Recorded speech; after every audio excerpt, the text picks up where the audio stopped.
What's up, guys? Today I wanted to go ahead and talk about the iPhone 11 Pro. Now this is a phone that I picked up because I wanted to test out the site that you guys were recommending, Swappa, and I actually had a pretty good experience. I think the only weird thing about the site is that you can't pay directly with a debit or credit card. It has to be through PayPal or Stripe. I just did it through Stripe, but other than that, it was really good. I got this for super cheap.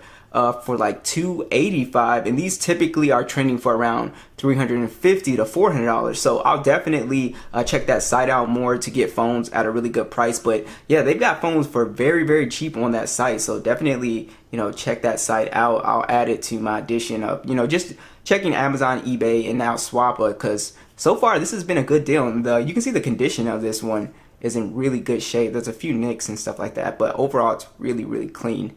Alright, so like I was saying, you can typically find these for around $350 on eBay, sometimes $400, depending on the condition, but this one right here says excellent condition. So that's typically what you'll pay for this type of phone. And I think one of the biggest complaints with the iPhone 11 that a lot of you guys had was the display. It was IPS panel and it was a 720p plus display. So this display is actually pretty good display. It's a 5.8-inch display. Again, very compact phone here. Super compact, actually. I think the iPhone 11, the standard one's like 6.1 inches. So this one feels like the 10s, right? Just super easy to use, super comfortable, right? This has the Super Retina XDR OLED display on here as well too, and then it's got the 1080p plus display on here, 458 for the PPI. Overall, just a much better display when it comes to colors and stuff like that. Absolutely, really nice to look at. So absolutely love that about the display on here. This one even gets up to 1200 nits peak brightness, so it's pretty bright outdoors as well too, which is something that I really like. So overall, I'm absolutely loving the size of this phone. It like I said, it feels pretty much like a compact phone, just extremely easy to hold. And of course, the design on here is just really nice looking. And one of the big differences, we do have a telephoto lens on here compared to the standard 11, which again, I think the standard 11 is still going for around 300, close to 300 bucks as well. So this one has the matte finish, which is really nice. This green color looks pretty good too, so it doesn't pick up those fingerprints. And overall, this is just a really nice phone to hold. I think these designs are so much better than the newer iPhones with the boxy edges that just cut into the palm. It's IP68 dust and water resistant as well, and overall it just has a more premium design. And honestly, with that third camera, it just looks like a more modern phone. It looks very close to the standard, the iPhone 14 Pro in terms of design here. I do want to talk about the cameras on here. I was really impressed with the cameras. I was impressed with the cameras on the iPhone 11. I think they take really good shots. But this phone with the telephoto lens, it takes some really great shots as well too. We got a 12 megapixel standard, 12 megapixel telephoto, 2x optical zoom, and then a 12 megapixel ultra wide. It shoots in 4K 60 with a 12 megapixel selfie cam that shoots in 4K 60. You are gonna get some really good shots on this phone, man. I love the way the selfie came out, the color, the 2x zoom is really nice on here. You can see from the shots, just really good shots on here, really good color, good dynamic range. It did pretty decent in low light, wasn't too crazy, but it does a really decent job. And man, these cameras on here are pretty good. You guys know I'm a big fan of iPhone video as well too. I think it does a really good job. But yeah, I was pretty impressed with the image quality on this phone, and also the video quality was pretty solid. So honestly, if you're thinking about buying an iPhone 11 for just taking pictures, it does a really good job here. So I had no issues with the overall image quality. I was actually pretty impressed. Basically just like the 11, but with this one you do have that really good 2x optical zoom, so you can get more crispier shots when you are zooming. Now, as far as gaming performance goes, this phone is still going to do an absolutely great job with gaming, running iOS 16, the Apple A13 chip, 64 gigs of internal storage on here, and then we also have 6 gigs of RAM on here, or 4 gigs of RAM actually on the base model here.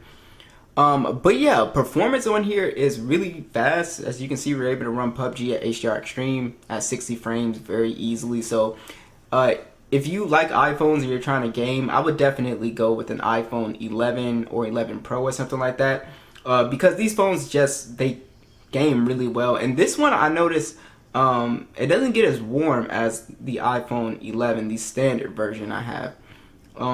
Yeah, so that's one thing I noticed. So you can kind of game on here, and it might, I don't know if it's because the matte back on here, or you know, because 11 has that glass back, glossy glass back, but I don't know. But this one just doesn't get as warm. But yeah, as you can see, performance on here is going to be really great, you know, for gaming. So if that's something you're trying to do, you know, you can just spend way less money and get the 11 Pro instead of, you know, spending, you know, I would honestly skip the 12. I would just save the money because this is so close to the iPhone 12 that I have, and I might do that comparison. But I'm really impressed with this phone. It just feels like, you know, a newer iPhone, pretty much. Kind of reminds me of the 13 Pro I had.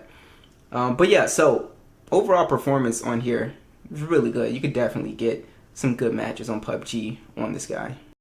Alright, so you do have stereo speakers on here.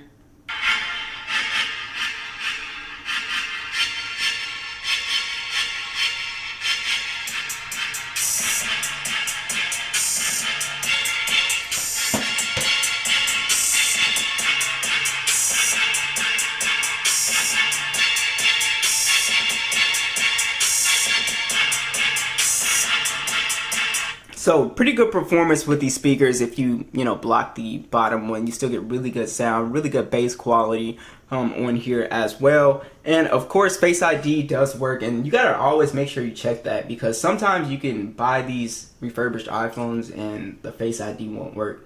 I've had that with a few phones that I bought. Not a few, I think like my 10R that I bought, Face ID didn't work. I think it's because they replace the screen or something like that. I can't remember, but it's something like that. But yeah, so let's talk about the battery situation. I think that was why this phone was a little bit cheaper, which the battery health is not that bad on here. I think my 11 is like 85%. This was 83% battery health, but I haven't been really getting bad battery life at all with this phone. I actually been getting pretty good battery life, pretty much the same or a little bit better than the standard iPhone 11 actually. So not bad battery life at all on here. It's a 3046 milliamp hour battery, and then of course we do have the wireless charging on here as well too. So I think it's a good buy for anybody who wants a iPhone for cheap, and you want honestly the telephoto lens, which it does take, you know, better 2x photos than the iPhone 11. And then you also have on here just, I think, a really nice design with the matte finish. Just feels a little bit more premium. And then the display is just way better. It's just high resolution. So if you watch a lot of content, I would say, you know, spend the extra $50 and get the 11 Pro. And I just really like how compact the phone feels, especially, you know, compared to today's phones. Most phones are like, you know, 6.4 to 6.8 inches.